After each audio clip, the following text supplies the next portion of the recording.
Você já ouviu falar ou sabe como de fato era o dia a dia dos monges nos monastérios do Ocidente medieval?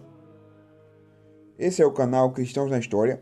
Eu sou o professor Israel e hoje eu vou explicar a você como de fato funcionava o monasticismo ocidental medieval, como era a vida dos monges, o que eles faziam nos monastérios, quais eram as regras que eles obedeciam, qual era a rotina que eles tinham que vivenciar, quais eram as disciplinas que eles estavam submetidos. Tudo isso nós vamos ver no vídeo de hoje, então fica comigo até o final porque nós vamos aprender bastante sobre como funcionava o monasticismo ocidental medieval. Antes de qualquer coisa, precisamos entender que, via de regra, o monasticismo ocidental baseou-se na famosa regra de Bento de Núzia. Regra esta que continha uma série de instruções práticas acerca de como deveria ser a rotina, o trabalho, o dia a dia dos monges, tal qual estabelecia também uma estrutura hierárquica que definiria a vida, a liderança e, por que não dizer, o governo dos mosteiros.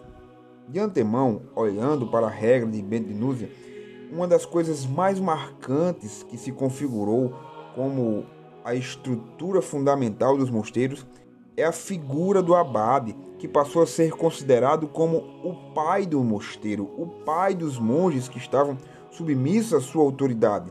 A ele se devia obediência total, de modo que um monge desobediente poderia passar por uma série de repreensões, correndo o risco até mesmo de ser excomungado, de ser excluído da Eucaristia ou mesmo de ser chicoteado.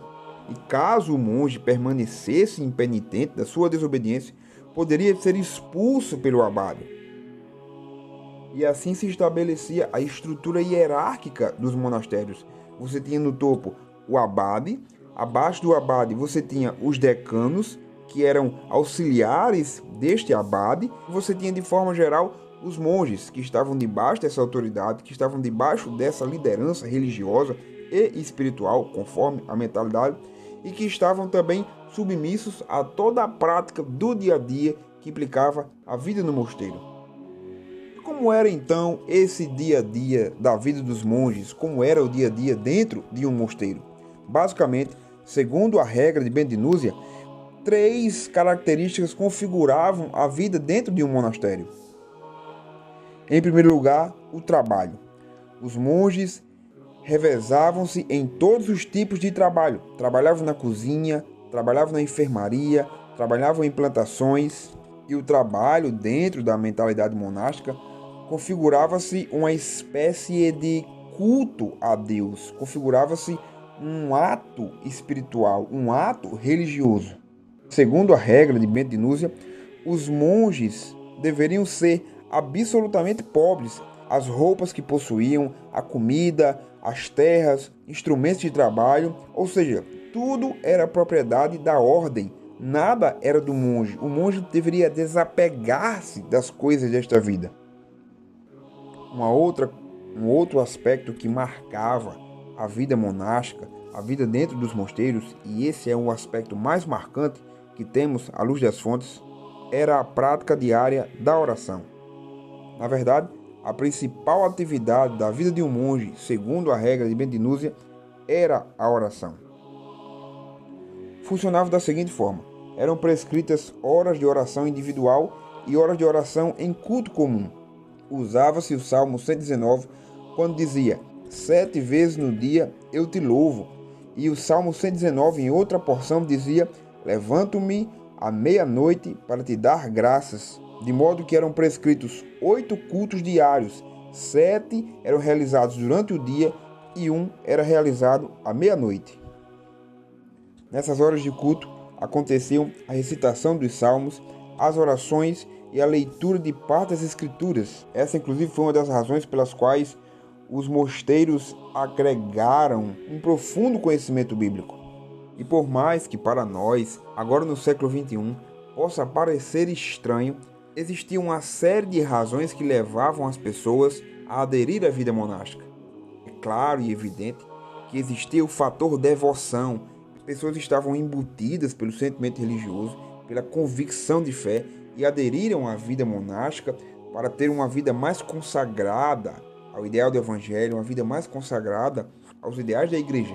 Entretanto, uma vida dentro de um monastério também implicava uma chance de ascender a algum tipo de hierarquia, e até mesmo uma vida dentro de um mosteiro também implicava ter uma acomodação acima da média, porque para todos os fins, dentro da vida monástica, você tinha uma alimentação decente, você tinha uma bebida decente, você tinha de fato uma alimentação acima da média para a vida de uma forma geral ali do Ocidente medieval. Tanto é que o filho de um aristocrata que não era o herdeiro das suas posses, que não seria o herdeiro da sua riqueza, provavelmente seria enviado para um mosteiro para que recebesse uma boa educação e que pudesse até mesmo conseguir uma carreira de sucesso. De certa forma, para além das intenções e até mesmo das configurações religiosas e espirituais, a vida monástica também era uma espécie de alternativa para alguma ascensão social, para alguma ascensão de poder dentro da estrutura do mundo medieval ocidental. E por fim, eu sei que você deve estar pensando e deve estar lembrando que os filmes, as séries e muita gente fala de que havia muita promiscuidade sexual dentro dos mosteiros. Os monges, que deveriam viver a castidade sexual, por vezes aderiam à prática sexual entre eles mesmos, e havia muitos escândalos da igreja a partir dentro da vida monástica com esses atos sexuais. E o que eu teria para dizer para você, dentro de uma perspectiva histórica, como um historiador que trabalha com fontes e que trabalha com seriedade e sem um apego apologético, nem a favor do cristianismo e nem contra a história do cristianismo, é que esses lapsos aconteceram sim, é que essas coisas de fato aconteciam nos monastérios, mas isso não era a regra, isso não era a prática generalizada, isso nem sequer definia a vida monástica.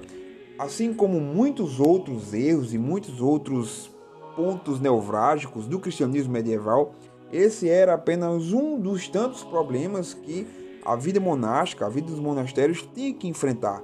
Mas assumir a postura e a narrativa e afirmar que toda a vida monástica, ou que todos os monastérios estavam embutidos, estavam encharcados de uma promiscuidade sexual, é no mínimo assumir uma narrativa que milita contra a história do cristianismo ou que milita contra o próprio cristianismo. E o que eu faço aqui é trabalhar com a história de forma séria e a partir de fontes. Essa narrativa não se sustenta, essa narrativa não tem uma criticidade histórica para ser abraçada.